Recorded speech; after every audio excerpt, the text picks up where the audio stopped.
Hello, my name is Jason Mooney. I am a junior engineering student at Concord High School. Over the year in my class, I've been working with Miss Jess Dugan. She is a Brandywine School District physical education teacher. Helping kids with disabilities in gym class has been my focus all year. We were connected through my teacher, Dr. S. Doc, who gave me the opportunity to do this project. Mrs. Dugan has students that have cerebral palsy and they have trouble moving their arms at times. This makes it very difficult for them to play ball sports in gym.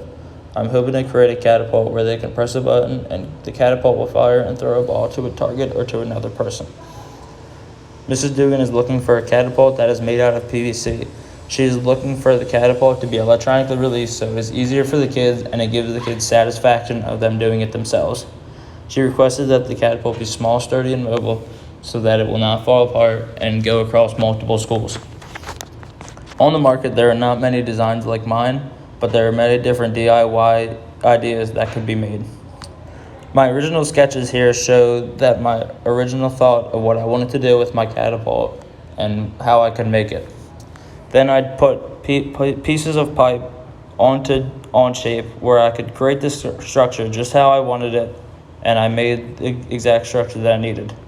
And then I made a Tinkercad circuit to where I could piece out what wires and what different compartments I could need, and I made the circuit just how I needed it. When I first started prototyping, I laid out my process. First, I had to cut my PVC into accurate lengths on Onshape. Then once I had everything cut and put together into the structure. When the structure was ready and I was very satisfied with it, I glued all the pieces together using adhesive glue. Then I put resistance bands onto the arm of the catapult to create force and resistance to make the arm go forward. I then designed and laser cut a basket for an object to sit in while waiting to be thrown. After that was done, I drilled holes and screws into the PVC and installed a gate latch for my arm's releasing point. After this, I created my circuit and got it working. Throughout the entire process, I had many electrical problems, but I've gotten them solved. Once the original circuit was done, I created a box for it to sit into. Once I had finished the circuit entirely, I created a new box as my old box was not fit to use anymore.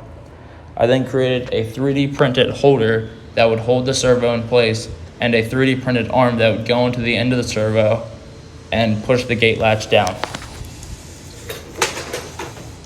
Here's my working project working. When the button is pressed, the servo pushes down the gate latch using the 3D printed arm, and the gate latch opens and releases the catapult. Here is a close-up version of the servo releasing the catapult. And here is a video of the catapult working.